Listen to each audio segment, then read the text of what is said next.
আমি মনে করি যে সারা বিশ্বে আমরা একটা দৃষ্টান্ত স্থাপন করতে পেরেছি এই ধর্ম অসাম্প্রদায়িক চেতনায় বাংলাদেশটাকে গড়ে তোলা।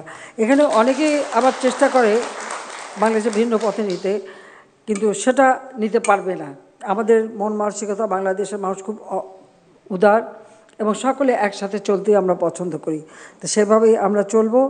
আমি আপনাদের বলবো যে প্রত্যেক ধর্মেরই তো মানে মূল কথা যেটা গৌতম বুদ্ধ বলে গেছেন, মানব কল্যাণ, জগতে সকল প্রাণী সুখী হোক। এটাই আমাদেরও সেই কথা যে সকলেই সুখে থাকবেন, সুন্দর জীবনযাপন করবেন। আজকে আমরা এই বৈশাখী আমাদের বৌদ্ধ পূর্ণিমা উপলক্ষে আমাদের আসলে আমি সবসময় অনুষ্ঠানটা আগেই করতাম, এবারে আর করতে পারিনি, এবার পরে করলাম।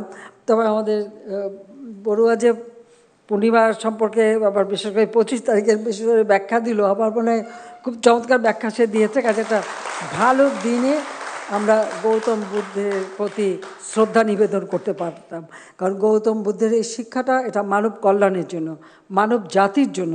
আর এটা একটা ধর্ম বর্ণনা, এটা মানব কল্যাণের জন্যই তিনি নিজের সব কিছু ত্যাগ করে তিনি মানব কল্যাণে তার কাজ করে গেছেন। সেখানে আমাদের অনেক শিক্ষণীয় আছে, সেখান থেকেই শিক্ষা নিয়েই আমরা মানব কল্যাণে কাজ করে যাব, সেটাই আমরা চাই। এবং আমাদের জাতিপিতা বঙ্গবন্ধু শেখ মুজিবও কিন্তু নিজের জীবনের সব কিছু ত্যাগ করে এই বাংলাদেশের মানুষের কল্যাণের জন্য, বাংলাদেশের মানুষের মুক্তির জন্য, তার স্বাধীনতার জন্য এবং অর্থনৈতিক মুক্তির জন্য কিন্তু তিনি সারা জীবন উৎসর্গ করেছেন। কাজী জাতির পিতা আজ আমাদের মাঝে নেই, কিন্তু তিনি যে চেতনা নিয়ে বাংলাদেশ গড়ে তুলেছিলেন যে এই বাংলাদেশ হবে অসাম্প্রদায়িক চেতনায় উন্নত, সমৃদ্ধ, ক্ষুধা দারিদ্র্যমুক্ত বাংলাদেশ। তা আমাদের সেটাই লক্ষ্য যে আমরা সেইভাবেই দেশকে গড়ে তুলব। বাংলাদেশে একটি মানুষও গৃহহীন থাকবে না, ভূমিহীন থাকবে না।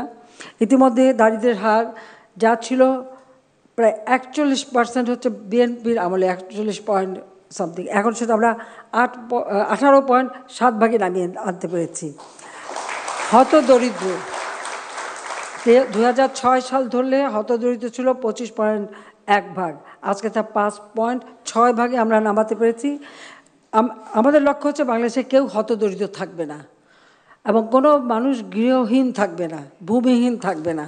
আমরা কিন্তু প্রত্যেকে 2 কাঠা করে জমি, একটা ঘর তৈরি করে তাদেরকে ট্রেনিং দেওয়া, তাদেরকে ঋণের ব্যবস্থা, তাদের নানা রকম সুযোগ সুবিধা করে দিচ্ছি, যেমন মানে বাসস্থানের সাথে জীবন জীবিকাও তারা পালন করতে পারে, সেই ব্যবস্থাটা আমরা করে দিচ্ছি।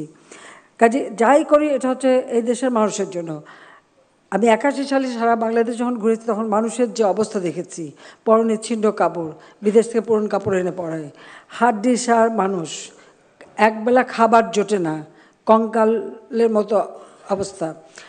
যেসব অঞ্চলে আমরা কিন্তু দুর্ভিক্ষ যখন হয়েছে আমাদের পার্টির পক্ষ থেকে লঙ্গরখানা করেছি, তাদের খাদ্য সাহায্য দিয়েছি।